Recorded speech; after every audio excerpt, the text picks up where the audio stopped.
আপনারা নিশ্চয়ই দেখেছেন যে ইমাম তিনি সালাতুল জানাজায় জানাজার নামাজ পড়াচ্ছেন। শহীদের জানাজা পড়াতে গিয়ে তিনি সালাম ফিরিয়ে তিনিও শহীদ হয়ে গেলেন। দৃশ্যটা আমরা ফেসবুকে দেখেছি। তিনিও ঢলে পড়েছেন।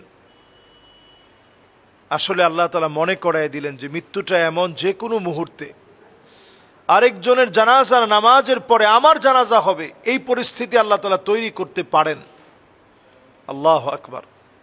আমরা অনেক সময় বিষয়গুলো ভাবি না, কল্পনা করি না। নবীজি জানাজার নামাজের সময় মনে করায় দিতেন, সল্লু কবলান তুসাল্লা আলাইক, জানাজার নামাজ পড়ো, জানাজার নামাজের সময় তোমরা মনে করো একদিন তোমার উপরে জানাজার নামাজ দাঁড়ায় যাবে। এই জানাজার নামাজ পড়ার আগে, আপনার উপরে যেদিন জানাজার নামাজ দাঁড়ায় যাবে, তার আগে নিজেকে নামাজি বানান, নিজেকে আল্লাহর দিকে আনেন।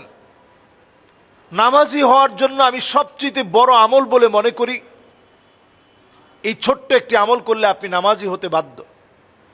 সে আমলটা হচ্ছে সল্লু কবলান তুসাল্লা আলাইক।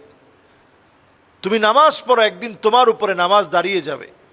সেই দাঁড়িয়ে যাওয়ার আগে আপনি আপনার নিজের নামাজি বানান, আপনি আপনার নিজের আমলি বানান, নিজের আমলটারে পরিবর্তন করেন। এই নামাজ আপনার জন্য নূর হবে, আলোকিত হবে। নূরুন ওয়া বুরহানুন ওয়া নাজা, এই নামাজ আপনার জন্য আলোকিত হবে। আমরা কিভাবে বোঝালে মানুষ নামাজি হবে আমার জানা নাই। শুধু যদি এতটুকুন আমরা কল্পনা করি যে রসুল আমাকে চিনবেন, গুররান মুহাজ্জালিনা মিনাল ওয়াদু, অজুর পানি দিয়ে রসুলের সঙ্গে আমার সম্পর্ক শুরু হবে। রসুল আমার কপালের চকচক করা পানিগুলো দেখে রসুল আমাকে চিনবেন যে এই লোকটা নামাজি ছিল। দেখেন, একজন ইমাম জানাজার নামাজ পড়াতে গিয়ে তিনি চলে যাওয়া, তিনি ঢলে পড়া, এটা প্রমাণ করে দেয় যে কোনো মুহূর্তে মউত আমার কাছে চলে আসতে পারে। মউতের আগে কিছু প্রস্তুতি নেওয়া। মাউতু কাসুন কুল্লু নাসিন শারিবুন, আল কবরু বাইতুন কুল্লু নাসিন দাখিলুন।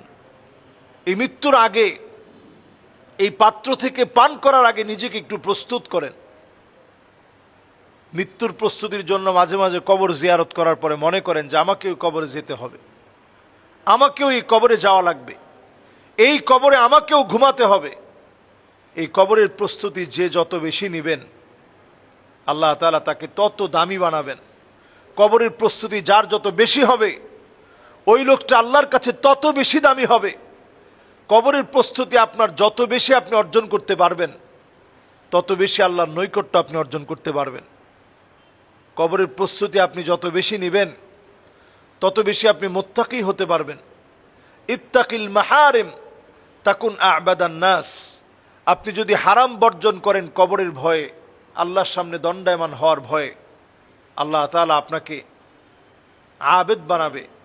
সবচেয়ে বড় আল্লাহর ওলি হিসেবে আল্লাহ কবুল করবেন।